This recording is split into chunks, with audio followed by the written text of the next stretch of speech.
नमस्ते गाइस। और आज की फाइट वीडियो में सबसे पहले बात करते हैं एलेक्स परेरा के इंटरव्यू के बारे में, जिधर उसने शॉन स्ट्रिकलैंड, इजराइल अदेसाया और अपने फ्यूचर के बारे में बात की। तो एलेक्स परेरा ने रिवील किया कि जब शॉन स्ट्रिकलैंड और इजराइल अदेसाया की फाइट बुक हुई तो सारे लोग उससे पूछ रहे थे कि वो इस फाइट को लेकर क्या सोचता है, और उन सबको उसने वही कहा था कि इजराइल अदेसाया को हराने के लिए जो टॉप 5 फाइटर्स हैं उनमें से शॉन स्ट्रिकलैंड के पास ही सबसे ज्यादा चांस है इजराइल अदेसाया को हराने का। शॉन स्ट्रिकलैंड एक काफी गुड फाइटर है, बट इसके बारे में वो इन डेप्थ बात नहीं करेगा क्योंकि वो जानता है कि इजराइल अदेसाया रीमैच करने वाला है शॉन स्ट्रिकलैंड के साथ। अब इसके बाद इजराइल अदेसाया के बारे में एलेक्स परेरा का ये कहना था कि इजराइल अदेसाया एक काफी टफ फाइटर है, but styles make fights. Israel Adesanya और शॉन स्ट्रिकलैंड का फाइटिंग स्टाइल कंप्लीटली डिफरेंट है, और इस रीमैच में भी अगर इजराइल अदेसाया ने अपनी गेम को चेंज नहीं किया और वो सेम वे से फाइट किया तो ये रीमैच भी एग्जैक्टली सेम जाएगा जैसे फर्स्ट फाइट गई थी। अब इसके बाद एलेक्स परेरा से ये पूछा गया कि क्या वो अपनी नेक्स्ट फाइट के बाद फिर से वेट को ड्रॉप डाउन करके मिडलवेट डिवीजन में जाना चाहेगा बेल्ट को लेने के लिए। तो इसके बारे में एलेक्स परेरा ने साफ मना कर दिया कि अब क्योंकि शॉन स्ट्रिकलैंड एक मिडलवेट चैंपियन है तो उसका कोई प्लान नहीं है मिडलवेट डिवीजन में जाकर शॉन स्ट्रिकलैंड से फाइट करने का।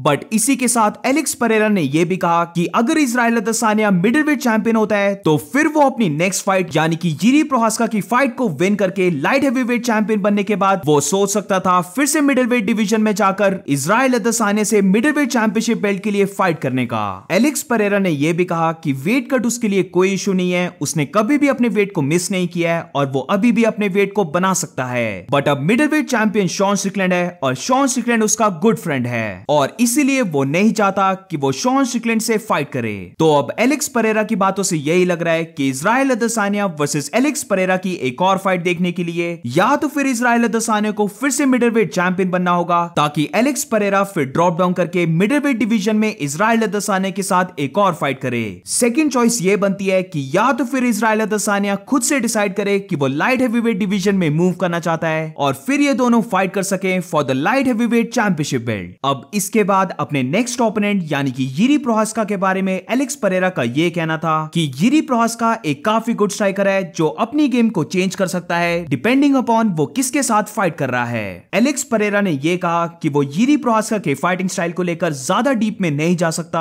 क्योंकि उसने जिरी प्रोहास्का के फाइटिंग स्टाइल में कुछ चीजों को फिगर आउट कर लिया है जिससे कि वो फाइट में एडवांटेज ले सकता है। जिरी प्रोहास्का काफी ज्यादा अनऑर्थोडॉक्स फाइटर है जो अपने हैंड्स को नीचे करके वॉक अराउंड करता है और कभी कभार अपने हैंड्स को एडजस्ट भी करता है, जिसकी वजह से फाइटर्स उसके हैंड को देखने लग पड़ते हैं कि वो अपने हैंड्स के साथ क्या कर रहा है और उसी टाइम पर जिरी प्रोहास्का उनको अटैक कर देता है। एंड में एलेक्स परेरा ने यह कहा कि ऐसी ही कुछ चीजें उसने जिरी प्रोहास्का के बारे में देखी हैं जो फाइट के टाइम उसे हेल्प कर सकती हैं। अब इसी के साथ ये रही एलेक्स परेरा की ट्रेनिंग वीडियो जिधर वो ग्रैपलिंग कर रहा है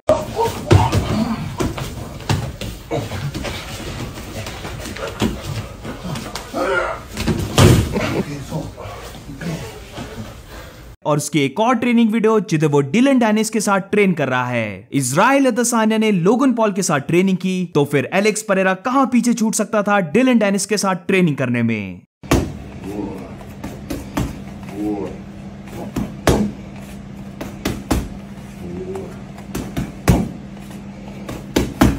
आज की नेक्स्ट 5 वीडियो में बात करते हैं डैना व्हाइट ने क्या कहा यूएफसी रैंकिंग्स को लेकर। तो इन शॉर्ट बताऊं तो डैना व्हाइट ने रिवील किया कि यूएफसी कंसीडर कर रही है कि वो अपनी ऑफिशियल टॉप 15 की रैंकिंग्स को टॉप 20 तक एक्सपैंड कर दें। So what do you guys think about this? क्या रैंकिंग्स टॉप 20 तक होनी चाहिए या फिर टॉप 15 ही सही है? आज की नेक्स्ट 5 वीडियो में बात करते हैं light heavyweight fighter Johnny walker के बारे में। तो रिसेंटली जॉनी वॉकर ने मैगोमेड अंकलाइव की पिक को लिया और उस पर एल्बो थ्रो करने के बाद उस पिक को खा लिया। इस वीडियो के नीचे जॉनी वॉकर ने मैगोमेड अंकलाइव के बारे में यह कहा कि वो उसके लिए आ रहा है।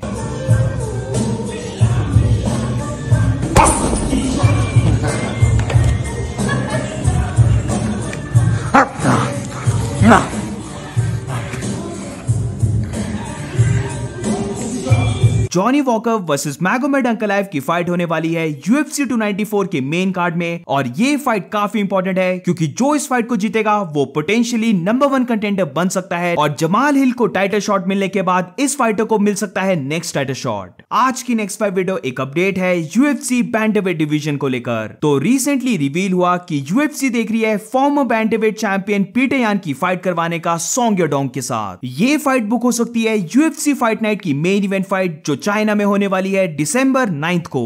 आज की नेक्स्ट 5 वीडियो में बात करते हैं माइक टाइसन और फ्रांसिस इंगानू के बारे में। तो फ्रांसिस इंगानू और टाइसन फ्यूरी की बॉक्सिंग फाइट को लेकर मैं ज्यादा टेंशन पे नहीं कर रहा था, बट रिसेंटली मैंने एक वीडियो देखी जिधर माइक टाइसन फ्रांसिस इंगानू को ट्रेन कर रहा है।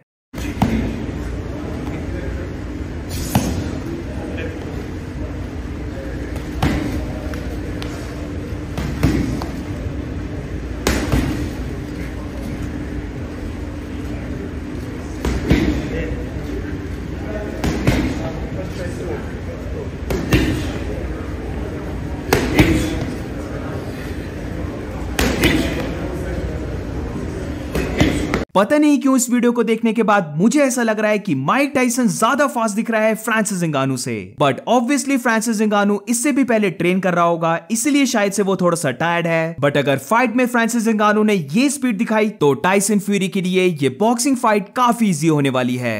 So that's it for today guys. आज की फाइट वीडियो में बस इतना ही। अगर आपको वीडियो अच्छी लगी हो तो please make sure to like and subscribe. मिलते हैं नेक्स्ट वीडियो में।